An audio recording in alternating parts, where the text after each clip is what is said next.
नमस्कार दोस्तों, आप सभी का बहुत-बहुत स्वागत है आपके अपने यूट्यूब चैनल ट्रेड प्लानर्स में।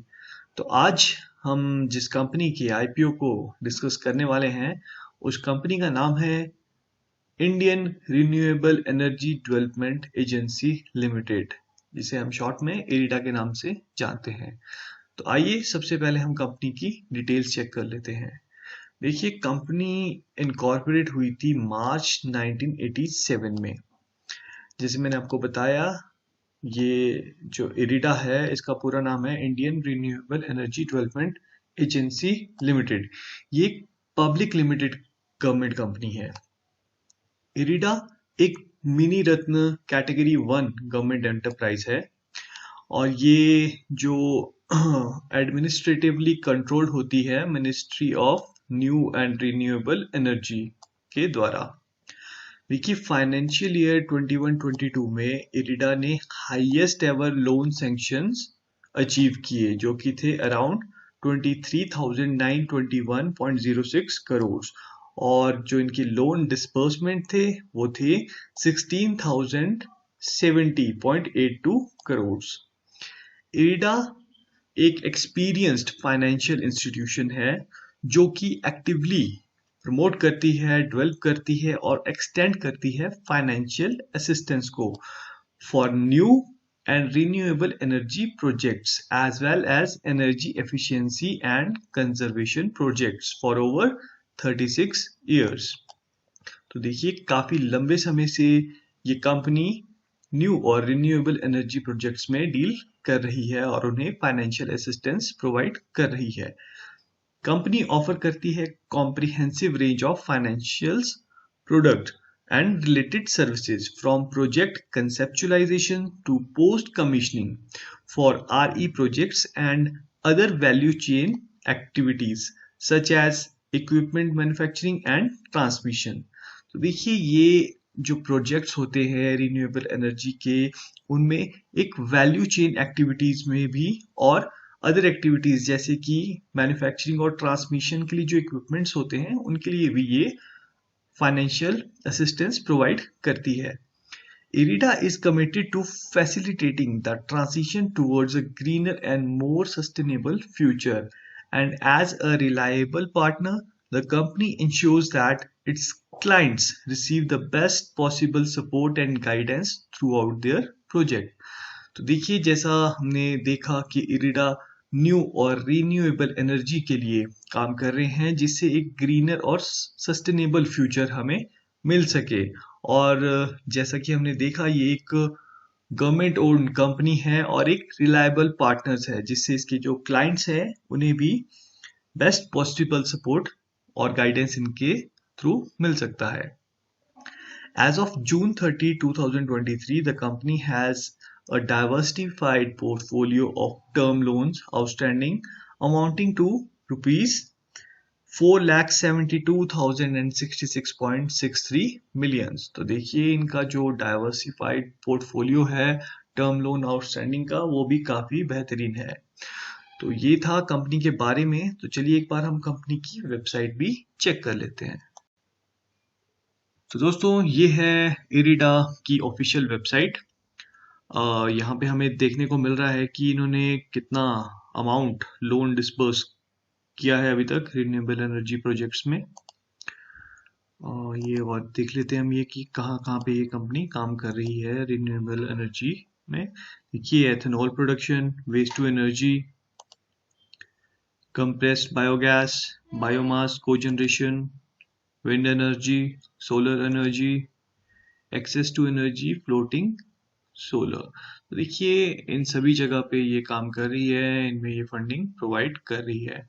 तो देखिए, हमने कंपनी की डिटेल चेक कर ली, हम देख लिया कंपनी क्या काम कर रही है, कहाँ काम कर रही है और किस तरीके का इनका वर्क प्रोफाइल है। तो चलिए, आइए अब हम एक बार आईपीओ की डिटेल्स चेक कर लेते हैं। तो चलिए हम आईपीओ की डिटेल्स चेक कर लेते हैं। तो देखिए, आईपीओ ओपन होगा 21 नवंबर को और ये 23 नवंबर तक ओपन रहेगा। फेस वैल्यू की बात करें तो 10 रुपीज पर शेयर की इसकी फेस वैल्यू है। प्राइस बैंड की बात करें तो 30 रुपए से 32 रुपए के प्राइस बैंड पे ये आईपीओ लॉन्च होगा, इसमें देखिए हमें सिर्फ 32 रुपए को ही कंसिडर करना है। लॉट साइज की बात करें तो 460 शेयर्स का एक लॉट रहेगा। और अगर हम टोटल इशू साइज की बात करें तो 2150 करोड़ का इसका टोटल इशू साइज है, जिसमें फ्रेश इशू है 1290 करोड़ और ऑफर फॉर सेल में 860 करोड़ रुपए। इशू टाइप की बात करें तो बुक बिल्ड इशू है और लिस्टिंग इसकी दोनों एनएससी और बीएससी दोनों सेगमेंट्स पे होगी। तो चलिए हम थोड़ा इसकी रिजर्वेशन को भी एक बार चेक कर लेते हैं। क्यूआईबीज के लिए 50% का रिजर्वेशन यहाँ पे रखा गया है। रिटेल की बात करें तो 35% का रिटेल के लिए और एनआईआई और एचएनआई कैटेगरी के लिए 15% का रिजर्वेशन रखा गया है। तो चलिए हम आईपीओ की टाइमलाइन को एक बार चेक कर लेते हैं। जैसे हम देख ही चुके हैं कि आईपीओ ओपन होगा 21 नवंबर को और इसकी क्लोज डेट है 23 नवंबर और अलॉटमेंट स्टार्ट होगी 29 नवंबर से और जो रिफंड्स इनिशिएट होंगे वो 30 नवंबर से स्टार्ट हो जाएंगे। और अगर ये आईपीओ आपको अलॉट हो जाता है तो शेयर्स आपके डीमैट अकाउंट में 1 दिसंबर को क्रेडिट होंगे। लिस्टिंग होगी इस आईपीओ की 4 नवंबर को और कट ऑफ टाइम जो यूपीआई मैंडेट के लिए है वो क्लोजिंग डेट यानी 23 नवंबर के शाम 5 बजे तक रहेगा। अब हम जरा इस आईपीओ के लॉट साइज की बात कर लें तो देखिए रिटेल में हम मिनिमम एक लॉट अप्लाई कर सकते हैं और जिसके लिए हमें 14,720 रुपए की आवश्यकता रहेगी। रिटेल में मैक्सिमम हम 13 लॉट्स अप्लाई कर सकते हैं। स्मॉल एचएनआई के लिए मिनिमम हमें 14 लॉट्स अप्लाई करने होंगे और मैक्सिमम हम 67 लॉट्स अप्लाई कर सकते हैं और बिग एचएनआई के लिए मिनिमम 68 लॉट्स अप्लाई करने होंगे और इनके लिए जो अमाउंट रिक्वायर्ड है वो यहाँ पे मेंशन किया गया है। देखिए प्रमोटर्स की बात करें तो ये कंपनी 100% गवर्नमेंट ओन्ड कंपनी है, एक पीएसयू कंपनी है और ये एक मिनी रत्न कैटेगरी में आती है और अभी तक इसके 100% शेयर्स गवर्नमेंट के पास ही थे और इस आईपीओ आने के बाद ये परसेंटेज हो जाएगी 75%।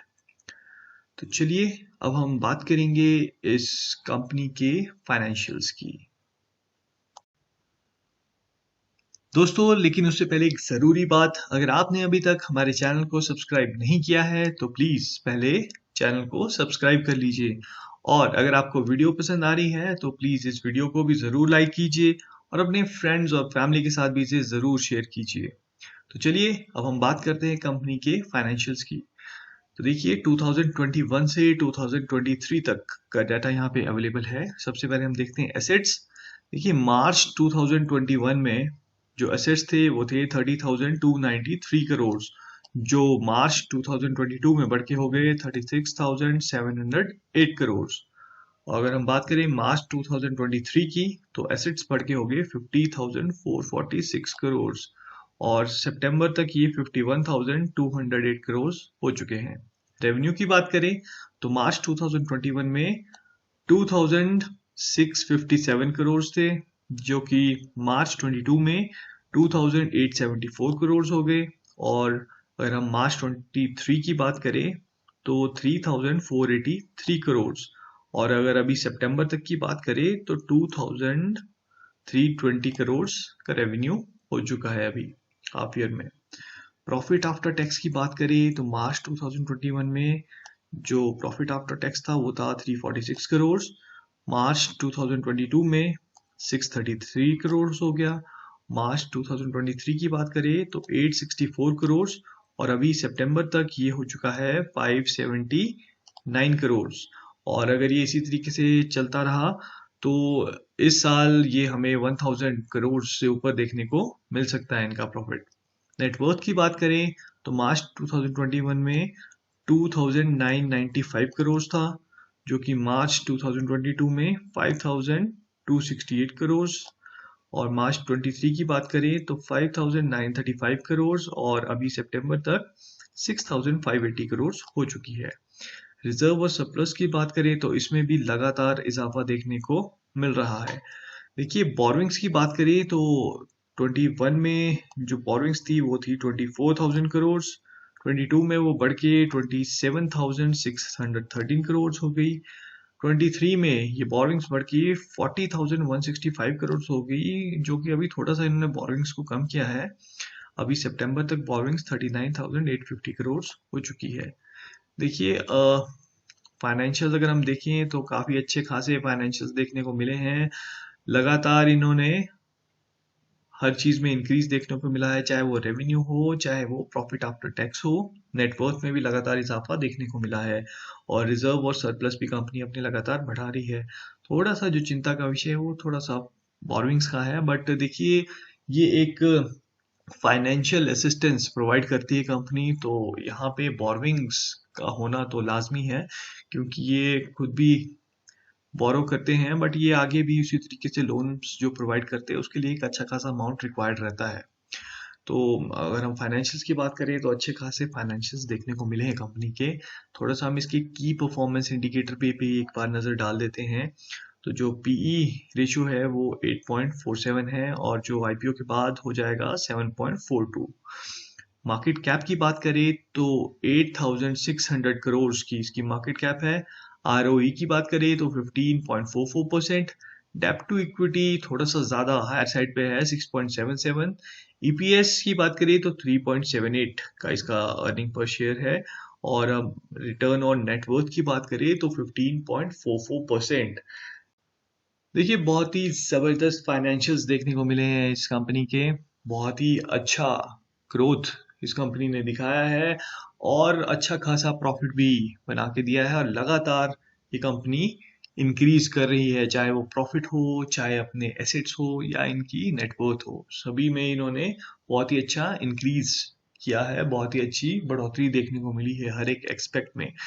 देखिए मोरोवर ये एक गवर्नमेंट ओन कंपनी है, एक पीएसयू कंपनी है जिसके 100% स्टेक्स अभी तक गवर्नमेंट के पास ही थे। और देखिए कोई भी गवर्नमेंट कंपनी होती है तो वो एक रिलायबल और एक ट्रस्टवर्दी चीज रहती है किसी भी निवेशक के लिए, क्योंकि गवर्नमेंट कंपनीज में निवेश करने से पहले हम ज़्यादा सोचते नहीं हैं और हमें थोड़ा घबराने की भी ज़रूरत नहीं होती। तो ये एक प्लस पॉइंट है यहाँ पे इसके लिए।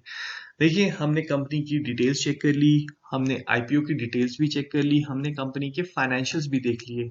अब हम बात करेंगे इस आईपीओ के जीएमपी की, कि इस आईपीओ का अभी फिलहाल क्या जीएमपी चल रहा है, मार्केट में इस आईपीओ के लिए क्या रुझान है, क्या इस आईपीओ के लिए एक अच्छा खासा बज़ क्रिएट हुआ है मार्केट में या नहीं, निवेशक इस आईपीओ में इन्वेस्ट करना चाहते हैं या नहीं, और सबसे ज़रूरी चीज़ कि क्या हमें इस आईपीओ में अप्लाई करना है या नहीं। लेकिन उससे पहले एक ज़रूरी बात, देखिए अगर आपने अभी तक अपना डीमैट अकाउंट ओपन नहीं किया है तो डिस्क्रिप्शन में हमने कुछ ब्रोकर्स के लिंक प्रोवाइड किए हैं, आप उनमें से किसी भी ब्रोकर के पास अपना डीमैट अकाउंट ओपन कर सकते हैं और डीमैट अकाउंट खुलने के बाद आप किसी भी आईपीओ में अप्लाई कर पाएंगे। तो चलिए सबसे पहले हम इस आईपीओ के जीएमपी की बात कर लेते हैं।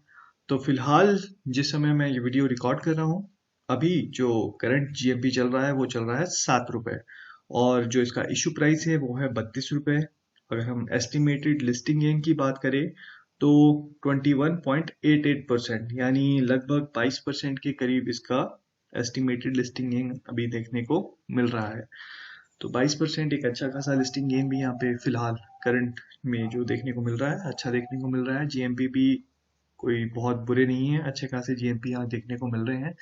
हम बात करें मार्केट में भी इस आईपीओ के लिए एक अच्छा खासा बज़ क्रिएट हुआ है, क्योंकि जैसे मैंने आपको बताया अच्छे फाइनेंशियल्स हैं और एक पीएसयू कंपनी का आईपीओ आता है तो उसके लिए कोई ऐसा नहीं है कि नकारात्मक कुछ अभी देखने को नहीं मिला है, सब कुछ पॉजिटिव ही है। बट अभी ये आईपीओ लॉन्च नहीं हुआ है, ये 21 तारीख को लॉन्च होगा। तो लॉन्च होने के बाद कैसे इसके सब्सक्रिप्शन फिगर आएंगे और उसके बाद जीएमपी कैसा रहता है, हम उसके अकॉर्डिंग इसमें अप्लाई करने के बारे में डिसाइड करेंगे, क्योंकि फिलहाल अभी काफ़ी सारे आईपीओज एक साथ आ रहे हैं। तो हो सकता है कि कुछ निवेशकों को फंड्स की भी कमी हो सकती है या फंड्स भी उन्हें उसी अकॉर्डिंग अप्लाई करना होगा, तो हम उसके अकॉर्डिंग ही अप्लाई करेंगे। तो अभी तो मैं आपको ये सजेस्ट नहीं करूंगा कि आप एकदम से इस आईपीओ में अप्लाई कर लीजिए, पहले सब्सक्रिप्शन फिगर आने दीजिए, फाइनल जीएमपी कैसा रहता है उसके अकॉर्डिंग हम इस आईपीओ में अप्लाई करेंगे। बट ऐसा नहीं है कि इस आईपीओ में अप्लाई नहीं करना है, क्योंकि एक अच्छा आईपीओ है ये भी। बाकी इस आईपीओ से रिलेटेड कोई भी फर्दर अपडेट रहेगी वो आपको हमारे टेलीग्राम चैनल पे भी मिल जाएगी। और अगर कोई बड़ी अपडेट रहती है जिसकी वीडियो रिक्वायर्ड रहेगी तो वो आपको हमारे यूट्यूब चैनल पे उसकी वीडियो मिल जाएगी। अगर आपने अभी तक हमारा टेलीग्राम चैनल ज्वाइन नहीं किया है तो डिस्क्रिप्शन में हमारे टेलीग्राम चैनल का भी लिंक हमने शेयर किया है, आप उसे ज्वाइन कर लीजिए, क्योंकि कोई भी अपडेट रहती है, कोई भी न्यूज़ रहती है, वो हम अपने टेलीग्राम चैनल पे भी आप लोगों के साथ शेयर करते हैं। तो वीडियो में अंत तक बने रहने के लिए बहुत बहुत धन्यवाद।